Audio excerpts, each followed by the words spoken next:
हमने डॉक यहाँ पे लॉ मिनिस्टर तो बना दिया, लेकिन मैंने बाद में जब ये मैं जिन्ना की किताब पे रिसर्च कर रहा था, I tried very hard to find out कि was he actively involved in constitution making और law making? There is no mention at all. तो वो पाकिस्तान के अंदर लॉ मिनिस्टर तो बने, लेकिन उनका कोई रोल नहीं है माँ सिवाय रोज़मर्रा की जो लॉज़ होती है ना, लॉ एंड ऑर्डर वाली, उनको साइन करने की।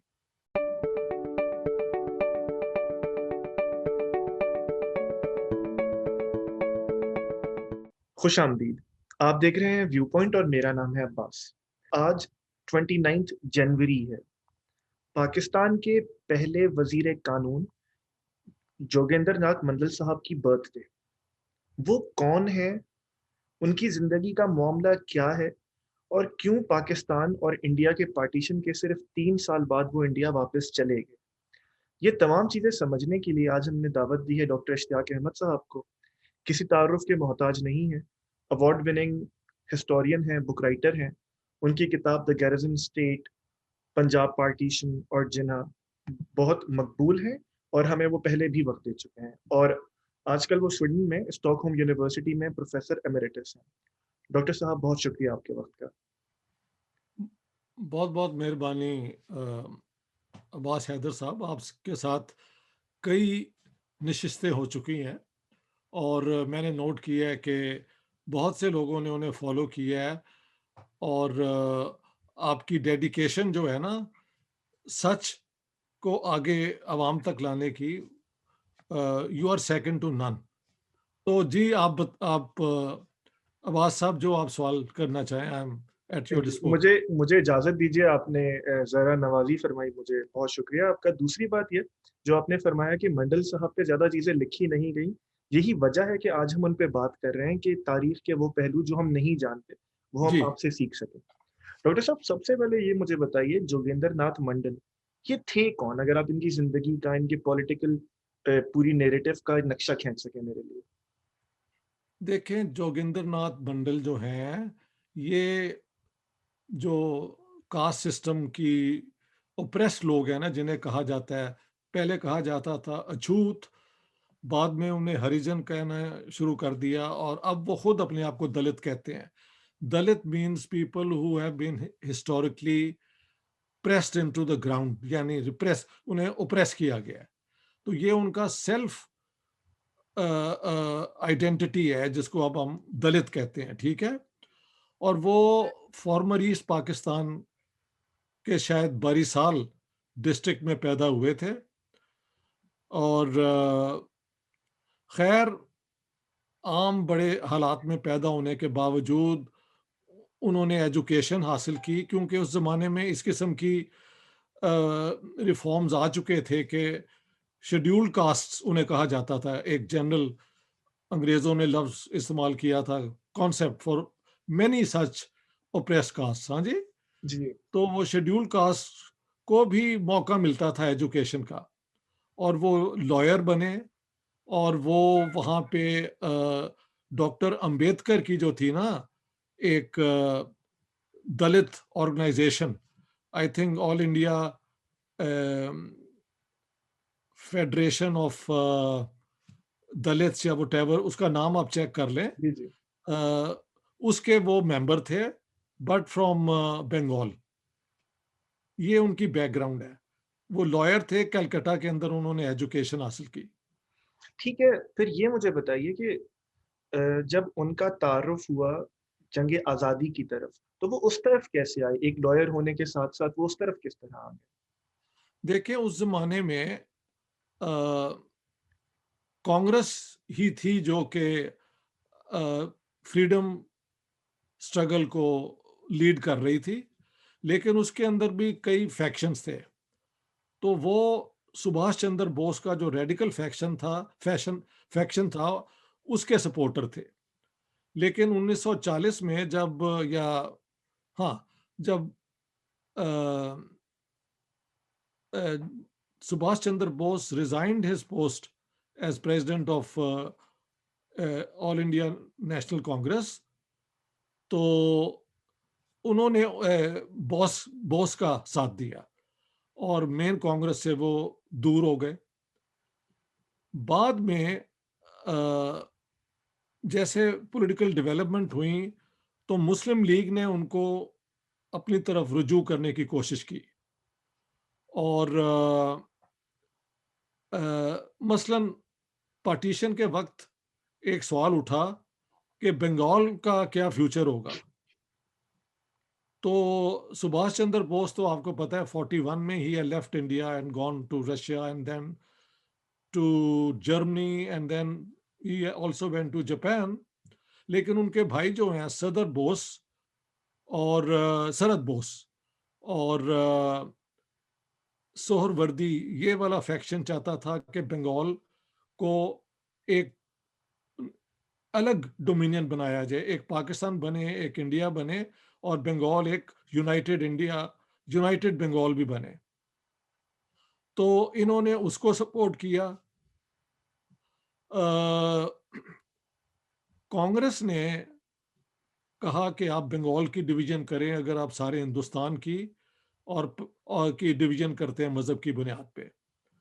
इसी दौरान 1946 में जब अ, मुस्लिम लीग ने हुकूमत बनाई सोहरवर्दी की लीडरशिप में, ये जरा पहले का वाकया है। हम्म। ये जो है ना, मिनिस्ट्री पहले आई है, बाद में ये बंगाल की पार्टीशन है, तो थोड़ा सा ऑर्डर मैंने आगे पीछे कर दिया। I am talking about 1946, summer early autumn की बात है, जब वहां पे मुस्लिम लीग की हुकूमत बनी तो he was inducted into that by Suhrawardy as a minister. लेकिन 46 अगस्त में जब वो दंगा फिसाद हुआ कलकत्ता में, तो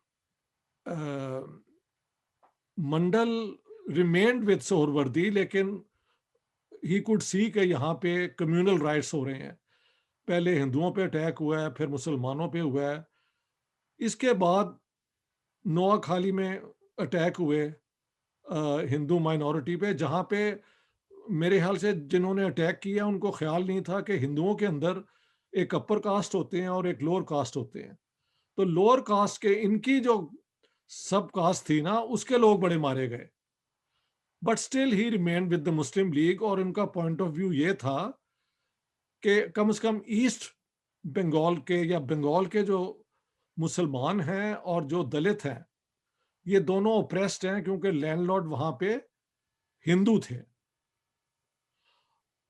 अब होता क्या है कि इंटरिम गवर्नमेंट बनती है, हाँ जी, जी जी। अक्टूबर 1946 में, और कांग्रेस की कोशिश है कि वो एक मुस्लिम को नॉमिनेट करें फ्रॉम देयर साइड, अगर कोalition गवर्नमेंट, क्योंकि पहले एक इंटरिम गवर्नमेंट बनी, फिर वेवल ने और ब्रिटिश हुकूमत ने चाहा कि मुस्लिम लीग को भी साथ लाया जाए, और जवाहरलाल नेहरू की कम्युनिकेशंस हुई फिर कायदे आजम मोहम्मद अली जिन्ना के साथ, ठीक है। उसमें जो स्टिकिंग पॉइंट बना वो ये था कि Jinnah put his foot down के the Congress can not nominate a Muslim. वो चाहते थे अपनी तरफ से मेरे ख्याल से मौलाना आज़ाद को नॉमिनेट करना।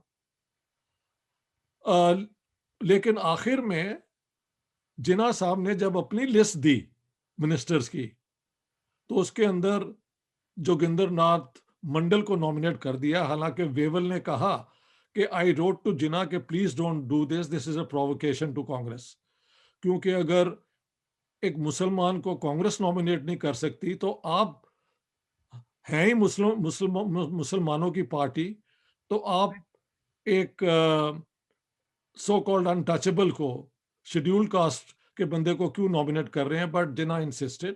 खैर, इंटरिम गवर्नमेंट बनी। इंटरिम गवर्नमेंट की जो हिस्ट्री है वो आपके सामने ही है कि कैबिनेट फॉर्म ऑफ गवर्नमेंट जब बनती है तो सारे मिनिस्टर मिलके एक ही पॉलिसी पे चलते हैं, लेकिन उसके अंदर कांग्रेस के मिनिस्टर अपनी एक्शन करते थे, मुस्लिम लीग के अपने करते थे। तो ये एक दिखावे की इंटरिम गवर्नमेंट रही। इसके साथ साथ 3 जून का पार्टीशन प्लान हो गया और फिर पार्टीशन हो गई। उस पार्टीशन में, अच्छा, एक एक बड़ी इंटरेस्टिंग बात साथ साथ बताता जाऊं जी। कि 1946 के इलेक्शन में जो थे ना इनके leader Ambedkar, he was defeated इन बॉम्बे। उसकी वजह है कि इनकी अपनी जो फेडरेशन थी ना ऑफ शेड्यूल कास्ट, उसके मुकाबले में all India schedule caste league बनी थी, जिसके लीडर थे जगजीवन राम और बाकी दलित, जिनको कांग्रेस की सपोर्ट थी। और ये लीग, ये जो नॉमिनीज थे ना, ये इलेक्ट हो गए। डॉक्टर अंबेडकर गॉट डिफीटेड, लेकिन जोगिंदर नाथ मंडल ने अपनी सीट जो थी ना जीती हुई, उससे रिजाइन करके फिर बंगाल से इलेक्ट करवाया डॉक्टर अंबेडकर को। लेकिन पार्टीशन के वक्त डॉक्टर अंबेडकर ने इंडिया ज्वाइन करने का फैसला किया, इन्होंने पाकिस्तान ज्वाइन करने का फैसला किया, और ये पाकिस्तान के पहले 9 मिनिस्टर बने। ये बैकग्राउंड है। थैंक यू इश्तियाक साहब। इश्तियाक साहब ये बताइए कि इन्होंने बिल्कुल इस तरह पाकिस्तान को ज्वाइन करने का फैसला क्यों किया? अब देखें, इनका यही ख्याल था कि दलित जो हैं वो एक caste, upper caste dominated Indian government Congress की के अंदर जो है दब के ही रहेंगे, और मुसलमान जो हैं उनके साथ मिलके शायद एक बेहतर ट्रीटमेंट इनके साथ हो।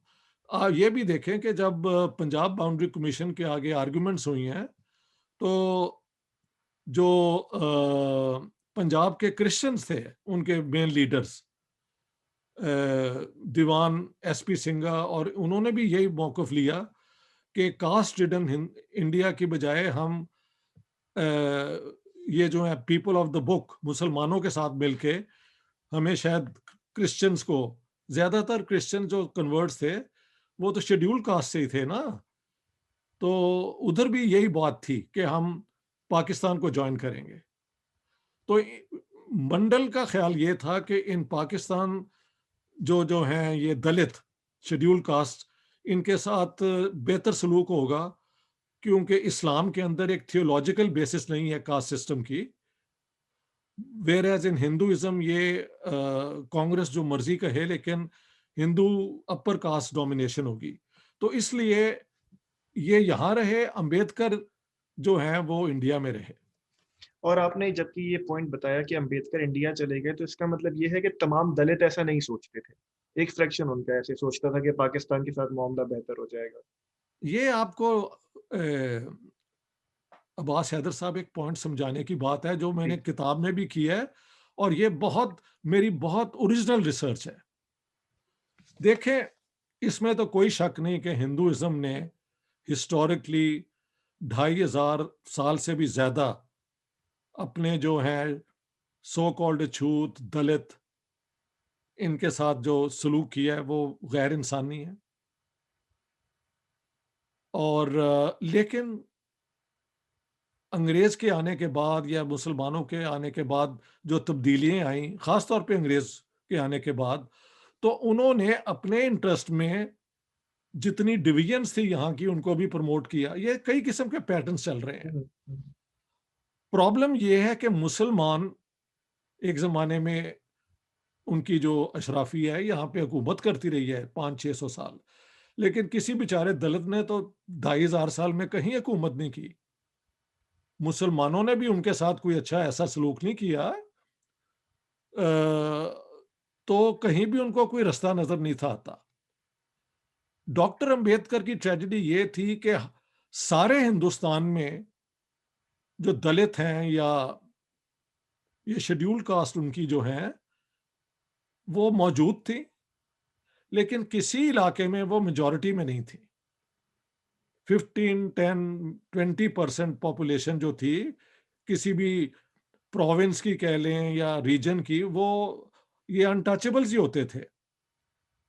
तो डॉक्टर अंबेडकर एक ट्रेन पॉलिटिकल साइंटिस्ट थे, लॉयर थे, उनको समझ थी कि the Dalits stand no chance to demand a separate state. Separate state मुसलमान तो डिमांड कर सकते थे क्योंकि ये नॉर्थ ईस्ट और नॉर्थ वेस्ट में मेजॉरिटी में थे, हालांकि इनकी स्टोरी ऐसी नहीं थी कि इनके साथ कोई हिस्टोरिकल इनजस्टिस हुआ था। हाँ, अंग्रेज के आने के बाद हिंदू सिख आगे निकल गए थे, ये पीछे रह गए थे। लेकिन जब ये हुकूमत करते रहे हैं मुसलमान, तो 86% सर्विसेज जो है मुगल एम्पायर की वो मुसलमानों के पास होती थी। तो इनका अपना दौर भी है रूल करने का। लेकिन दलित वो वाहिद ग्रुप था जिसको हिस्टोरिकली सबने इल ट्रीट किया। ठीक है, कुछ इनमें से मुसलमान हो गए उन, और शुरू-शुरू में सूफियों ने उनको अपने साथ मिला लिया, वो एक और दौर है। लेकिन जब इनकी स्टेट कायम हो गई तो कोई इस मुसलमानों ने भी इनके साथ कोई अच्छी ट्रीटमेंट नहीं की। और डॉक्टर अंबेडकर ने जोगिंदर नाथ मंडल से ज़रा हट के अंबेडकर पे भी बात होनी चाहिए। जी, मेरा अगला सवाल यही था आपसे कि आपने बार-बार बाबा साहब अम्बेडकर की बात की। ऐज़ अ हाँ, पाकिस्तानी हम नहीं जानते उन्हें, तो आप बिल्कुल जी। सही कह रहे हैं, उन पर भी आप अगर आप प्लीज़ रोशनी डाल सकें। देखिए, बाबा साहब अंबेडकर जो हैं basically was also an so called untouchable. लेकिन जो रूलर थे ना बड़ौदा के, उनकी नज़र उस पे पड़ गई कि ये बच्चा है तो अछूत, लेकिन बहुत काबिल है। तो और फिर स्कूल के अंदर कोई उनको रोशन ख़्याल टीचर भी मिल गए। सो ही डिड सो वेल कि ही गॉट स्कॉलरशिप्स, और वो बर्तानिया में और अमेरिका में जाके यूनिवर्सिटीज़ में पढ़े, और महज 2 डॉक्टरेट उन्होंने की। तो मेरे ख़्याल से हिंदुस्तान के सबसे ज़्यादा पढ़े-लिखे जो थे एक लीडर कहना चाहिए, वो डॉक्टर अंबेडकर थे। लेकिन उनकी ट्रेजेडी ये थी कि अ, उनके साथ हिस्टोरिकल इनजस्टिस हुआ था कि वो अछूत थे। और अंग्रेज़ों ने जो सिलसिला शुरू किया था अपनी एम्पायर को मजबूत करने के लिए, कि जो ग्रुप एक दूसरे के साथ डिफरेंसेस रखता है उसको सेपरेट इलेक्टेड दे दें। पहले मुसलमानों को दिया 1909 में, उसके बाद 1919 में सिखों को दे दिया पंजाब में, जिसके बाद पंजाब के अंदर मुसलमानों की मेजॉरिटी जो है वो कमजोर हो गई। उनको ज्यादा डिमांड, उनको ज्यादा ओवर रिप्रेजेंटेशन मिल गई। ठीक है, तो दलित्स को वो देना चाहते थे सेपरेट इलेक्टेड्स, जिस पे महात्मा गांधी ने फिर एक, वो क्या कहते हैं, मरण भरत किया, फास्ट अनटू जी, डेथ, जी। कि ये जो दलित हैं ये तो हिंदू सोसाइटी का हिस्सा हैं। लेकिन उन्होंने प्रॉमिस किया कि हम इनकी रिप्रेजेंटेशन से ज़्यादा इनको रिजर्वेशन दे देंगे। और उसमें 1932 में महात्मा गांधी और डॉक्टर अंबेडकर का, जो कि बिल्कुल इसके हक में थे कि सेपरेट इलेक्टेड्स उन्हें भी मिले, जैसे मुसलमानों और सिखों को और यूरोपियंस को भी मिले हुए थे बंगाल में, बाय द वे, को उनके ग्रुप को भी मिल जाए। ठीक है, लेकिन उनको फिर जब देखा कि अगर ये गांधी की डेथ हो गई तो सारे हिंदू हमारे खिलाफ हो जाएंगे, he had to give in, और उन्होंने कहा ये मुझे गांधी ने ब्लैकमेल किया है। ये इट्स ऑन रिकॉर्ड। लेकिन अगर हम कांग्रेस के पॉइंट ऑफ व्यू से देखें कि उसकी फ्रीडम की स्ट्रगल में से अगर आप सेगमेंट्स ऑफ पॉपुलेशन तोड़ते जाएं तो उनकी फ्रीडम स्ट्रगल कमजोर होती है। So you have to understand the predicament of the Congress party also. मसलन अंग्रेजों ने 1935 एक्ट के अंदर सारी प्रिंसली स्टेट्स को अलग कर, एक अलग कैटेगरी बना दिया था कि ये फेडरेशन इंडिया की तभी बनेगी जब ये ज्वाइन करेंगी। तो आप 2-3 लेवल पे देखें क्या हो रहा है। दलित्स का प्रॉब्लम ये है कि वो डॉक्टर अंबेडकर देखते हैं कि सबसे ज्यादा जुल्म ये है इनके साथ है, और अगर किसी को मिल सकता है अपनी हिस्टोरिकल ऑपरेशन की वजह से एक सेपरेट मुल्क, तो वो दलित्स को मिलना चाहिए। लेकिन वो क्लेम नहीं कर सकते because they can't show any territory where they are in a majority. तो वहां पे आप देखें, उसको कहते हैं कि you can only demand social mobility upwards, और वो कांग्रेस ने एग्री कर ली कि हम रिजर्वेशंस कर देंगे। तो ही रिमेन्ड इन इंडिया, और इंडियन कॉन्स्टिट्यूशन के वो कॉन्स्टिट्यूशन ड्राफ्टिंग कमेटी के चेयरमैन बनाए गए, और फिर इंडियन कॉन्स्टिट्यूशन में उनकी कंट्रीब्यूशन जो है वो आउटस्टैंडिंग है। इसके बरक्स पाकिस्तान में जो पहली कैबिनेट बनी मुस्लिम लीग के, उसके अंदर लॉ मिनिस्टर बिल्कुल वैसे ही जोगिंदर नाथ मंडल को बनाया गया। वही मैं बता रहा हूं कि मंडल वॉज अ बंगाली, और बंगाल में मुसलमान और जो ये है शेड्यूल कास्ट दलित, ये हिंदू लैंडलॉर्ड से ओप्रेस थे। पंजाब में तो लैंडलॉर्ड थे मुसलमान, कुछ सिख थे और कुछ हिंदू थे, लेकिन बड़ा सेगमेंट लैंडलॉर्ड्स का मुसलमानों का था और ट्राइबल चीफ्स का था। तो यहाँ पे सिचुएशन वेस्ट पाकिस्तान की मुख्तलिफ थी from Bengal. So he came with the Bengali experience and came along with the Muslim League, और कायदे आजम ने उन्हें पहला लॉ मिनिस्टर बनाया। अब आप सवाल आगे अगला सवाल कीजिए। यही सवाल है कि जिन्ना साहब ने उन्हें लॉ मिनिस्टर क्यों बनाया? एक तो बात ये है कि जैसे इंडिया ने अंबेडकर को बनाया, हमने जोगिंदर नाथ मंडल को बना दिया, लेकिन एक फर्क जरूर है जिसका मुझे जिक्र आप करने जी दें। जी। वहां पे ना सिर्फ बनाया बल्कि उनकी लीडरशिप को माना गया। ठीक है, जो कट्टरवादी हिंदू थे उनका ऑब्जेक्शंस भी थी कि why Ambedkar, he is all alone. देखे, कंस्टिट्यूएंट असेंबली के अंदर जो इलेक्टेड लोग थे ना, उनमें से शेड्यूल कास्ट के तो सिर्फ डॉक्टर अंबेडकर थे। हम्म। तो अगर कांग्रेस चाहती तो उनको इग्नोर कर देते।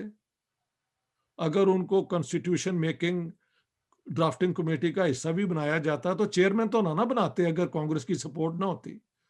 तो ये कांग्रेस की आप कह सकते हैं एक विजडम है, फोरसाइट है। उन्होंने कहा आप ही चेयरमैन बने because you are so learned.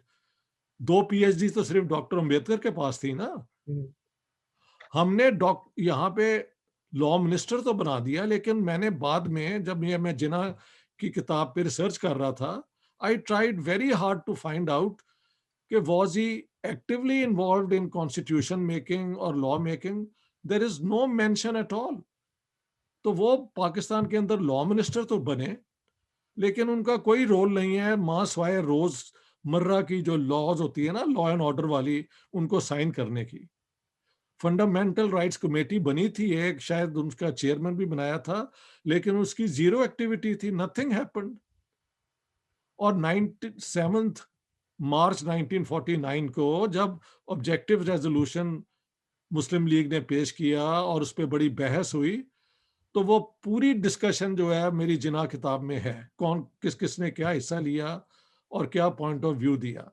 But the law minister is did not take part in the deliberations on the objective resolution. उनका कोई जिक्र नहीं है। हालांकि ये ऑब्जेक्टिव रेजोल्यूशन तो लॉ मिनिस्टर को मूव करना चाहिए ना, but it was done by the prime minister, which is also permissible. लेकिन बहस में तो इनको फिर आना चाहिए था ना उसके हक में। ही इज एब्सेंट, उसे कहते हैं conspicuous by his absence. So he realised. एक और बात साथ में बता दूं, जी जी प्लीज।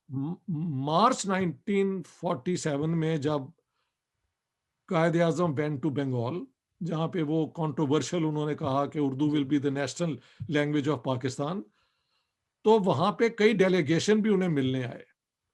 उनमें से शेड्यूल कास्ट के जो मेंबर थे ना बंगाल असेंबली के, वो भी आए। और उन्होंने कहा कि देखें, ये बंगाल असेंबली के अंदर हमारा सिर्फ एक मिनिस्टर है, और जो अपर कास्ट हिंदू हैं उनके ज्यादा मिनिस्टर हैं, तो हमें भी आप दो मिनिस्ट्री दें। बट जिना साहब ने उन्हें कहा कि नहीं, जो अपर कास्ट हिंदू हैं उनकी मेजॉरिटी है ईस्ट बंगाल असेंबली में, तो मैं ये नहीं कर सकता कि तुम्हें ज्यादा रिप्रेजेंटेशन दे दूं, इस तरह वो एलियनेट होंगे। तो वहां पे ही महल शेड्यूल कास्ट को पता लग गया कि उनका जो हिस्टोरिकल रोल था वो अब उसकी कोई इंपॉर्टेंस नहीं रही। ये दूसरी बात है कि कायदे आजम के होते हुए जोगिंदर नाथ मंडल का कोई हमें एक्टिव रोल नहीं नजर आता, लेकिन वो एलियनेट भी शायद इतने ज्यादा नहीं हुए। बट आफ्टर कायदे आजम डेथ लगता है कि लियाकत अली खान की हुकूमत ने उनको बिल्कुल ही इग्नोर कर दिया। जिन्ना जी। और 1950 में बंगाल के अंदर फिर राइट्स हुए, ढाका में और बाकी इलाकों में, जिनमें 10,000 हिंदू मारे गए, जिनमें से बहुत ज्यादा तादाद इन्हीं की सब कास्ट, जो अछूत सब कास्ट थी, उसके लोग मारे गए थे। और इन्होंने शायद प्रोटेस्ट किया, but the government ignored him. और यहां से फिर ही रियलाइज्ड कि उनका जो हिस्टोरिकल रोल था वो खत्म हो चुका हुआ है। Scheduled caste are not needed any more in Pakistan, because उनका कोई वेट नहीं है। हिंदुओं के साथ, कांग्रेस के साथ झगड़े में उनकी एक इंपॉर्टेंस थी, but that was over now. तो फिर वो रिजाइन करके ही लेफ्ट फॉर इंडिया। ये बताइए कि जिन्ना जी साहब ने जब उन्हें पहला लॉ मिनिस्टर बनाया और उससे पहले इंटरिम गवर्नमेंट भी उन्हें नॉमिनेट किया, ये जी, जिन्ना साहब लिटरली बिलीव्ड इन हिम या फिर ये पॉलिटिकल मूव ज्यादा था? ये बेसिकली तो पॉलिटिकल मूवी थी, क्योंकि देखे ना, उनको कहा गया था कि पाकिस्तान में हम आपके साथ बेहतर सलूक करेंगे।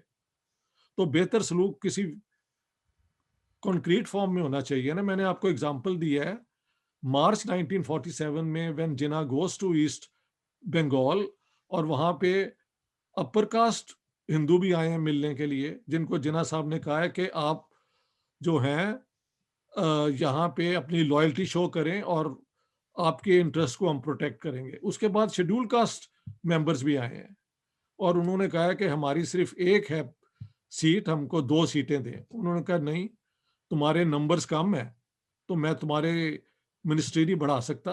वहां पे वो कर देते ना कि ये क्योंकि ओप्रेस्ड लोग हैं, हम उनके 2 कर देते हैं। इन्होंने नहीं किया। तो शेड्यूल कास्ट की सपोर्ट कांग्रेस को अपोज करने के लिए तो बिल्कुल प्योर पॉलिटिक्स है। उसके बाद अब जिन्ना साहब ने मिनिस्टर भी बना दिया, ये आप कह सकते हैं उनकी एक पर्सनल जो उनकी अथॉरिटी थी वो प्रिवेल की। लेकिन उसमें कहते हैं फिर सब्सटेंटिवली क्या किया, what what more was given to Mandal, nothing, क्योंकि कॉन्स्टिट्यूशन पे काम ही नहीं हुआ। और जिन्ना साहब की डेथ के बाद ये ऑब्जेक्टिव रेजोल्यूशन आया है ना। कांग्रेस का तो ऑब्जेक्टिव रेजोल्यूशन 13 दिसंबर 1946 को आ चुका था। You know there is an objective resolution of the Congress, and there is an objective resolution of the Muslim League, but 2 years later, Pakistan बनने के बाद, 3 years लेटर। जी। आपने ये तो बताया कि जिन्ना साहब ने उन्हें पावर नहीं दी, और अब तक मैं आपकी बात का अगर ये खुलासा निकालूं कि जितने भी अनटचेबल्स थे उनमें से कुछ तादाद पाकिस्तान के साथ आना चाहती थी। द रीजन इज उन्हें ये लगता था कि हिंदूज ने तो कभी भी हमें अच्छी तरह ट्रीट नहीं किया, शायद जी मुसलमानों के साथ क्योंकि वो भी ऑप्रेस्ड है, हमें जी बेहतर तरीके से राहो रस्म रखने को मौका मिलेगा। जिन्ना साहब ने ज़ाहिर है फिर उन्हें मिनिस्ट्री भी दी तो उससे कोई हौसला भी बढ़ा होगा। तो अब तक और पाकिस्तान बनने के बाद क्योंकि उनकी ज़रूरत नहीं रही तमाम पावर प्ले में, तो फिर वो कोई हैसियत नहीं रखते थे। मैं आपकी बात बिल्कुल सही सही है, समझाऊँ? यही कहा? ऐसे ही है, ऐसे ही ठीक है। है। हाँ, अब एक और बस भी बात है, एक प्लीज़, और भी प्लीज़, बात है। प्लीज़। मैंने जिन्ना वाली बुक में कोट किया है कि कई दलित जो पाकिस्तान से इंडिया जाना चाहते थे, उनको थ्रू एक गवर्नमेंट, वो क्या कहते हैं, एक्ट के तहत रोका गया कि असेंशियल सर्विसेज की बुनियाद पे these people can't go to India. तो कुछ दलित यहाँ से वहां भी जाना चाहते थे, क्योंकि ज्यादा दलित तो इंडिया के अंदर थे। एक मिनॉरिटी जो थी वो इधर आई थी हमारी तरफ। और उसके ऊपर भी जो रेजिग्नेशन लेटर है ना मंडल का, उसमें उसने कहा है कि जो रह गए थे पाकिस्तान में उनको बाय फोर्स कन्वर्ट किया गया। और मुस्लिम लीग ने ना सिर्फ हिंदुओं पे ईस्ट पाकिस्तान में, क्योंकि एक तो हमले हुए थे ना 47 के दौरान, ये हुए हैं पाकिस्तान बनने के बाद। 1950 में खासी तादाद में हिंदू मारे गए थे, both upper caste and untouchables. वो तमीज नहीं ना होगी अटैक करने वालों को, नाम देखा और मारना शुरू कर दिया होगा। और उन्होंने कहा कि जो मुसलमान भी जो मुस्लिम लीग के साथ नहीं अग्री कर रहे, ये उनके, मैं रेजिग्नेशन लेटर की बात कर रहा हूँ, जैसे अब्दुल गफ्फार जी, खान जी। जैसे फ्रीडम फाइटर्स, उनको भी इन्होंने जेल में डाला हुआ है। तो उन्होंने कहा कि पाकिस्तान के अंदर जमहूरियत का भी कोई चांस नहीं है, ये इस्लामिक स्टेट ही बन रही है, और यहाँ पे हिंदुओं का कोई फ्यूचर नहीं है। This is in his letter वो पब्लिक में है। जिस तरह आपने कहा कि उनके पास कानूनी वज़ारत होते हुए क्या उनका एक्टिविज़्म था, उसकी कोई तारीख नहीं मिलती। तो कोई हमें नहीं। इसकी कोई तारीख मिलती है कि जब उनको प्रॉब्लम्स उन्होंने रियलाइज़ करना शुरू किए, तो उन्होंने उसको रिज़ॉल्व करने का कोई ट्राई किया मुस्लिम लीग के साथ बात करके? देखें, मैंने इसके ऊपर, क्योंकि आपने मुझे कहा था कि आप, मैंने बहुत कोशिश की है कहीं से मटेरियल मिले, मुझे मिला नहीं है। मेरे ख्याल से आप जैसे जो है ना नौजवान, जो वो कोशिश करें कि देखिए ये सारा रिकॉर्ड हमारी जो है गवर्नमेंट का, ये पाकिस्तान में आपको इस्लामाबाद में मिल जाएगा, पहले कराची में होता था। इस पे रिसर्च होनी चाहिए कि जोगिंदर नाथ मंडल के जाने से के वक्त क्या-क्या नेगोशिएशंस हुई, और ये लेटर जब उन्होंने लिखा तो उसकी बैकग्राउंड क्या है, इस पे रिसर्च कोई नहीं है। अगर होती तो मैं ज़रूर आपके सामने वो शेयर करता। मेरे लिए भी ये एक ब्लैंक है, आई डोंट नो। ठीक है, इश्तियाक साहब फिर आगे बढ़ते हैं। जी, उन्होंने ये फैसला कर लिया कि पाकिस्तान में हमारा कोई मुस्तकबिल नहीं है, हमें कोई बेहतर तरीके से ट्रीट नहीं किया जा रहा। फिर वो ठीक, ज़ाहिर है इंडिया चले गए। जी। इंडिया ने फिर उन्हें किस तरह ट्रीट किया? ज़ाहिर है जो बंदा मुस्लिम लीग के साथ गया हो और अपोज़ किया हो कांग्रेस की फ्रीडम स्ट्रगल को, उसको वो वेलकम तो नहीं ना करेंगे। थोड़ा-सा आप यूँ भी देखें, जी। तो वो ही returned and lived a, a life of anonymity, यानी दे लेट हिम कम बैक, लेकिन उनकी इम्पोर्टेंस जो है, उनके क्रेडेंशियल्स जो हैं, वो क्वेश्चनेबल थे। तो उनको कोई उसके बाद ज़्यादा इम्पोर्टेंस नहीं मिली। किसी ने जाके उन्हें मारा भी नहीं, किसी जेल में नहीं रखा। They just let him live on his life without giving him any importance, so he was ignored. और अगर मैं तारीख को सही तरह समझा हूँ, तो वो 1950 में मेरा ख़्याल है वापस हाँ, चले गए। 50 में गए हैं, और फिर अक्टूबर में उनकी मेरे ख्याल। डेथ कब हुई है? डेथ का यार देख लिया मैंने कहीं, आई हैव नोटेड डाउन। जी। 1968 में आई थिंक। अच्छा, तो ये काफ़ी लंबा अरसा है। हाँ, काफ़ी लंबे था, लेकिन उनका पॉलिटिकल करियर ज़ीरो हो गया था ना, जब आप कांग्रेस की मूवमेंट को अपोज़ करते हुए मुस्लिम लीग के साथ जाएँ और फिर आपको वापस आने दें, तो ये भी बहुत बड़ी बात है। यही तो उन्होंने सैयद सज्जाद ज़हीर के साथ किया, जो कम्युनिस्ट पार्टी ऑफ इंडिया ने भेजा था कि यहाँ की कम्युनिस्ट मूवमेंट को आप लीड करें। फिर उन पे केस चला और जब उनको छोड़ा गया तो he was thrown out of Pakistan. उनको भी जवाहरलाल नेहरू ने वापस आने दिया। लेकिन वो क्योंकि अमीरज़ादे थे, तो वो फिर आके कल्चरल फ्रंट पे बहुत एक्टिव हुए। अब देखें, कास्ट सिस्टम के जो पिसे हुए लोग हैं, उनको इम्पोर्टेंस के लिए तो बहुत एफर्ट करना पड़ता है ना। And Jogindar Nath Mandal fitted into nothing, तो कांग्रेस ने उन्हें इग्नोर किया होगा। और ये वैसे भी अगर कांग्रेस के साथ रहे तो सुभाष चंद्र बोस के ग्रुप के साथ थे, मेन स्ट्रीम के साथ नहीं थे, गांधी और नेहरू वाली। तो ये प्रेजुडिसेस तो फिर चलते हैं ना। जी। अब मंडल साहब पे 2 बहुत बुनियादी सवाल उठते हैं। जी, सबसे पहले ये कि जब आप देख रहे हैं कि तमाम डिवीज़न, तमाम बात हिंदू वर्सेस मुस्लिम पे हो रही है, जी, चाहे आप शेड्यूल्ड हैं, चाहे आपके हुकूक आपको नहीं मिल रहे, लेकिन आप उस फ्रेम ऑफ रेफरेंस में तो आते हैं ना हिंदुओं के। तो अगर ठीक मैं है। ये लफ्ज़ इस्तेमाल कर सकूँ, मंडल साहब नाइव नहीं थे पाकिस्तान के साथ जाने में? अ, कल रात को मैंने एक कोई बंडल ही हैं, जर्नलिस्ट हैं, उनका पूरा, उन्होंने इन्हीं 2 सवालों को उठाया है। उन्होंने कहा कि उनके 2 वजह थी इस किस्म की पॉलिटिकल चॉइस करने की। एक ये कि इंडिया अपर कास्ट हिंदुओं में डोमिनेटेड गवर्नमेंट बनेगी, तो जो दलित हैं उनको हक नहीं मिलेगा। दूसरा उनका ख्याल था कि मुसलमानों के साथ मिल के शायद दलित्स के साथ बेहतर ट्रीटमेंट हो। तो उनका ख्याल है कि जो उनका दूसरा अंडरस्टैंडिंग थी कि मुसलमान बेहतर ट्रीटमेंट करेंगे, वो बिल्कुल फॉल्स साबित हुआ। और पहला उनका जो है वो कहते हैं दुरुस्त ही है, क्योंकि अगर आप देखें दलित्स के साथ आज भी ज्यादती होती है। अच्छा, मैं, आपको पता है, बड़ी क्रिटिकल बातें करता हूं, लेकिन जब तक मैं इंडियन अगर ऑडियंस के साथ बात करूं, तो मैंने कहा आपका कास्ट सिस्टम कभी भी मॉरली डिफेंड नहीं किया जा सकता। तो दलित्स के साथ वाकई बहुत ज्यादतियां होती हैं वहां पे, बल्कि डेली शायद होती हैं, daily day to day basis पे होती हैं। अभी हम पाकिस्तान के कॉन्टेक्स्ट में ही बात कर रहे हैं। दूसरी फिर चीज मुझे ये बताइए कि जी अगेन फिर मंडल साहब की पर्सनैलिटी और थिंकिंग पे एक और सवाल उठता है कि कम अज कम बेशक पावर नहीं थी पाकिस्तान में, वो लॉ मिनिस्टर तो थे ना, बेशक ऑन जी। पेपर। इंडिया में जैसे आपने कहा कि आपने उन्हें अपोज भी किया और तमाम चीजें, तो फिर वापस जाने की क्या तुक थी? इधर ही रह सकते थे, वापस जाके भी तो उन्हें कोई सर पे नहीं बिठाया गया। नहीं, उसकी वजह है हम्म, कि ईस्ट पंजाब, ईस्ट बंगाल के अंदर 50s में जो अटैक्स हुए हैं वो तो हिंदुओं पे ही हुए हैं ना, और उनकी अपनी कास्ट पे हुए हैं। हम्म, तो वो पाकिस्तान में फिर कैसे रह सकते थे? 10,000 एकदम मारे गए, उसके बाद भी अटैक होते रहे हैं। ये आप देखें ना, बंगाल के अंदर ही हिंदू रह गए थे 23%, जिसमें से अपर कास्ट भी थे और दलित भी थे। हमारी तरफ तो सफाया हो गया था सवाए सिंध के, समझ गए आप? जी जी।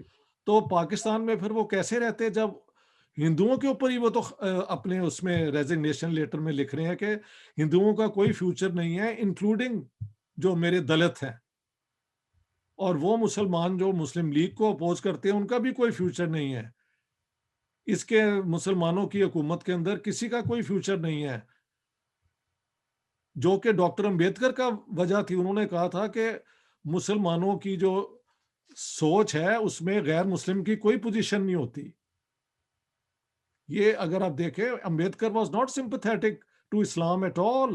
हम्म, हिंदुइज्म के तो वो खुद विक्टिम रहे हैं, तो जाहिर है उसके खिलाफ तो उन्होंने बहुत लिखा है। लेकिन जो उनकी अपनी किताब में मुसलमानों का किरदार लिखा गया है, उन्होंने कहा इनकी रिफॉर्म्स औरतों के मुतालिक जीरो हैं, और ये इनकी जो ब्रदरहुड है वो सिर्फ मुस्लिम ब्रदरहुड है, इंसानियत की ब्रदरहुड नहीं है। फर्क इतना है कि Ambedkar was a Maharashtrian, he had no roots in Bengal. Hmm, तो वो पाकिस्तान कैसे आते? जो हिस्सा बंगाल का पाकिस्तान में आया वहां से जोगिंदर नाथ मंडल थे, तो पाकिस्तान की तरफ और मुसलमानों के साथ मिलके Bengali Muslims and Dalit schedule caste जो हैं वो अ, गरीब थे, ओप्रेस थे। लैंडलॉर्ड्स बंगाल के जो हैं, ईस्ट बंगाल के ज्यादा हिंदू थे। तो एक क्लास का भी फर्क है ना, हम्म, और आपके लिंग्विस्टिक नेशनैलिटी भी फर्क थी। ही वॉज अ बंगाली।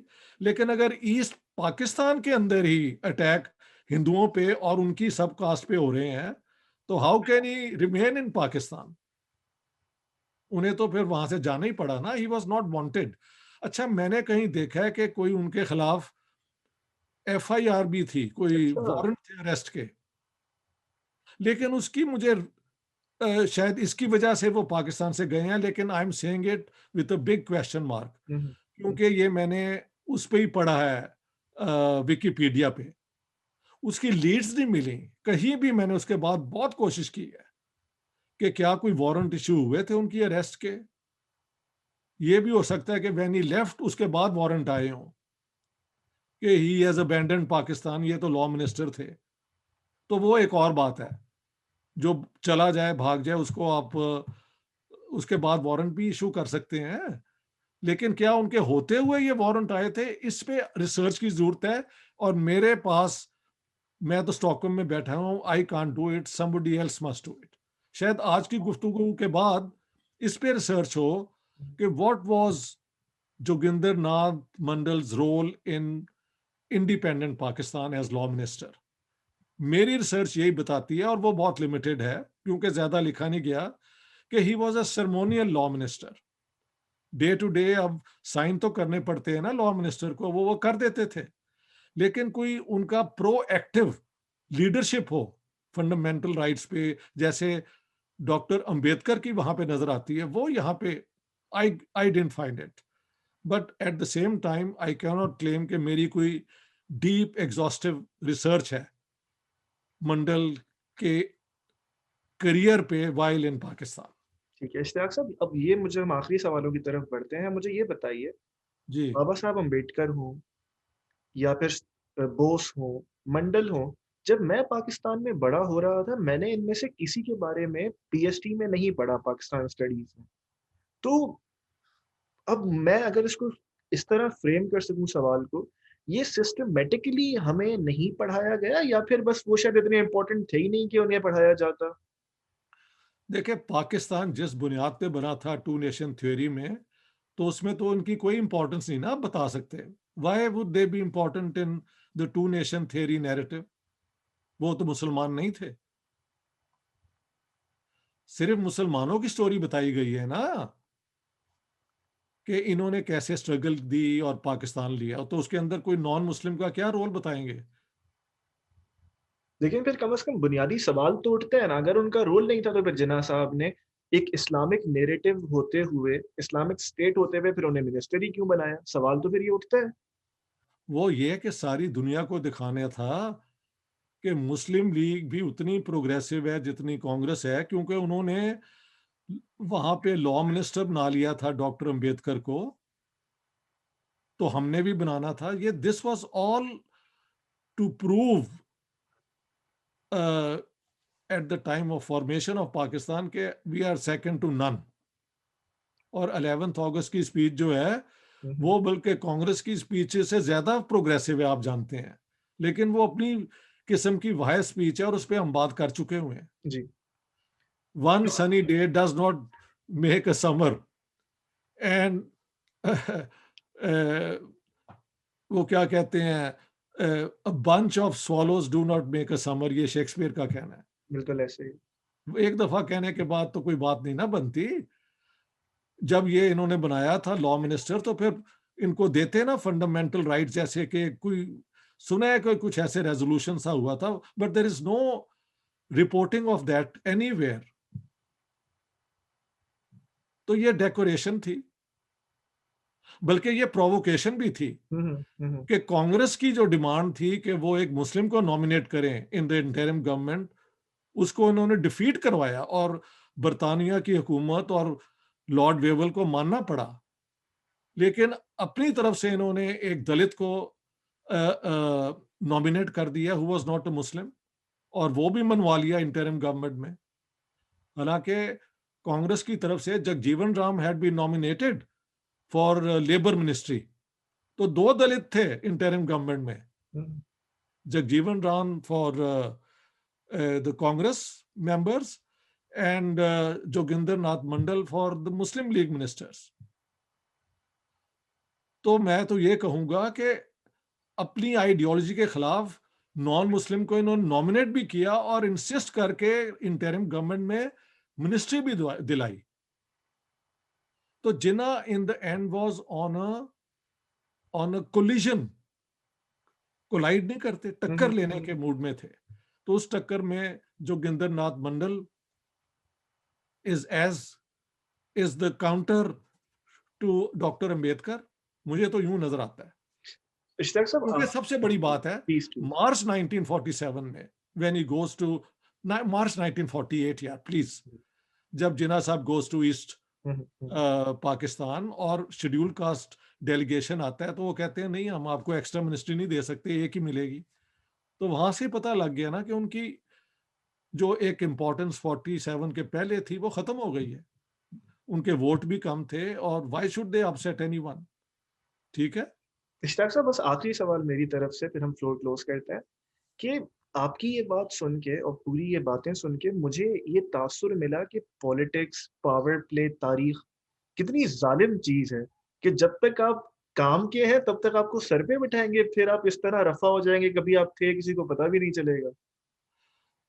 पॉलिटिक्स से ज्यादा मेरे ख्याल से इसे तो कहा ही जाता है ना कि ये इट पॉलिटिक्स की दोस्तियां जो हैं वो सेल्फ इंटरेस्ट पे होती हैं। नेशंस में भी होती हैं और पार्टीज और इंडिविजुअल्स में भी होती हैं। तो जो बेकार हो गया उसकी छुट्टी हो गई। और देखें, अगर कंपैरिजन किया जाए तो फिर भी इंडिया के अंदर ज्यादा ह्यूमेन ट्रीटमेंट हुई। जितने भी यहाँ से गए हैं, सजाद जहीर और बाकी लोग भी हैं, लेकिन हमारे यहाँ तो the law minister had to run away to India and seek refuge there. तो यहाँ पे जरा ट्रीटमेंट ज्यादा रफ हुई है फॉर वट एवर रीजन्स, उस पे मजीद काम होना चाहिए। वो जावेद अहमद गामदी साहब एक इस्लामिक स्कॉलर हैं, बस उनके एक जुमले से हम इसे क्लोज करते हैं। वो जी, कहते हैं कि सियासत ऐसी चीज़ है कि जिसके दिल में ना रहम होता है, ना आँख में हया होती है। ज्यादातर तो ऐसे ही होता है, लेकिन ये याद रखें, वाहिद आदमी हिस्ट्री में जिसका मैं जिक्र कर सकता हूं, उस पर बड़ी कंट्रोवर्सीज हैं, and he was a very very complex character. उनके कई एक्टिविटीज मुझे बिल्कुल अपील नहीं करती, लेकिन उनकी जान ली गई किसी और के राइट्स के लिए, and that is Mahatma Gandhi. Pakistan बनने के बाद भी अगर वो सारा ड्रामा कर रहे थे जैसे कहा जाता है, पाकिस्तान बनने के बाद मुसलमानों के हकूक इंडिया में इक्वल को उन्हें प्रोटेक्ट किया जाए, और पाकिस्तान के जो राइट्स हैं 55 करोड़ के मिले, उस पे गोली मारी गई ना। तो एक्सेप्शंस टू द रूल का भी जिक्र होना चाहिए। जी, और ये और कितनी मेरी जिन्ना वाली किताब में आई गिव द होल, जब उनकी डेथ हुई है और उनकी असैसिनेशन पे जो तकरीरें हुई हैं, लियाकत अली खान, ख्वाजा नाजमुद्दीन, मियां मुमताज दौलताना, ये सारे जिनकी तकरीरें सुनने वाली हैं, सब ने माना है कि उनके किरदार जो था वो आउटस्टैंडिंग था। वो अपनी कम्युनिटी से बढ़ के एक इंसान थे, विथ ऑल हिज क्या कहते हैं इंस्टेड इडियोसिंक्रेसीज जो थी ना। हुँ, कई ऐसी एक्टिविटीज हैं जो बिल्कुल, यानी वैक्सीनेशन के वो खिलाफ थे, मॉडर्न साइंस के खिलाफ थे, ये उनकी नॉनसेंस बातें हैं, एंड आई से it publicly. He was not a man of the modern world, but कहीं से उनकी एक ऐसी ह्यूमनिज्म थी जो डिफेंड भी करनी पड़ती है। So here was a man who doesn't really fit in. और फिर आप हालांकि जी, हालांकि दलित अभी भी उन्हें बहुत गालियां देते हैं, एंड दैट्स देयर राइट, क्योंकि बात तो ये है कि हिंदुइज्म ने सिस्टमैटिकली अगर किसी को प्रेस किया है तो दलित को किया है ना। हमने ये तरीका अपनी सेक्स के साथ किया है। हमारा रिकॉर्ड इस तरह बहुत बुरा है ना, लेकिन उसका जिक्र आज नहीं होना चाहिए। हर जी, बात का तो एक एक जी, सिटिंग में नहीं हो सकता। ऐसा ही है। बस ठीक है। आखिरी बात, वो मैं बार-बार आखिरी कह रहा हूँ, लेकिन आपकी बात से एक चीज़ मुझे याद आई कि ये भी कितनी बदकिस्मती है ना कि जिस तरह आपने कहा लियाकत अली खान साहब की स्पीचेज़ और तमाम मुस्लिम लीडर्स की स्पीचेज़, हमने कभी बचपन में वो पढ़ी ही नहीं। हम दुश्मनी में और पावर प्ले में दोनों तरफ इस तरह हो गए हैं कि जहाँ पे एप्रिशिएट करना चाहिए, हम करते ही नहीं हैं। नहीं करते। वो बात ये है कि टू नेशन थ्योरी में ट्रायंगल अगर आप मेरा ले आए ना, कि ये थ्योरी तो थी और दोनों तरफ से इसके एडवोकेट थे, ये भी आप देखें। हुँ, हुँ। लेकिन मेन स्ट्रीम फ्रीडम स्ट्रगल में मिल के आजादी की बात थी। लेकिन अंग्रेजों ने जो फैसला किया वो टू नेशन थ्योरी का एक अपना फॉर्मेट ले आए। पाकिस्तान भी बनाया जो इंडिफेंसिबल हो, कमजोर हो। सो इसकी पूरी एक्सप्लेनेशन बहुत कॉम्प्लेक्स है। आपके साथ कई नशिस्तों में ये बात हो जी, चुकी है। हमने कोशिश की कि उसे हाँ, डीकैप्सूल कर की है सकें। बिल्कुल। इश्तियाक साहब, ठीक है ना? बेहद शुक्रिया आपका। अब फ्लोर आपके लिए ओपन है, अगर आप कुछ एंड पे कहना चाहें। नहीं, मैं तो यही कहूँगा कि देखें, आप जैसे जो हमारे ओपिनियन बिल्डर्स हैं, आप लोगों का बहुत रोल है। आप इसी किस्म की खिदमत करते जाएँ और let the facts come out in the public. और जो है, आइंदा आने वाले वक़्त में शायद एक और नैरेटिव बनेगा जिसमें शायद ज़्यादा मुनासिब एक स्टोरी बताई जाएगी। लेकिन उसका जब तक वो होगी, उसकी बुनियादें शायद आप लोग कायम कर रहे हैं और मेरे जैसे लोग, उनको इसमें हिस्सा मिल रहा है, तो it is a great privilege to us. बेहद शुक्रिया इश्तियाक साहब, मेरे पास आपके बहुत-बहुत लिए मेहरबानी, बहुत-बहुत शुक्रिया आपका। Thank you thank so you much. Very much. Thank you.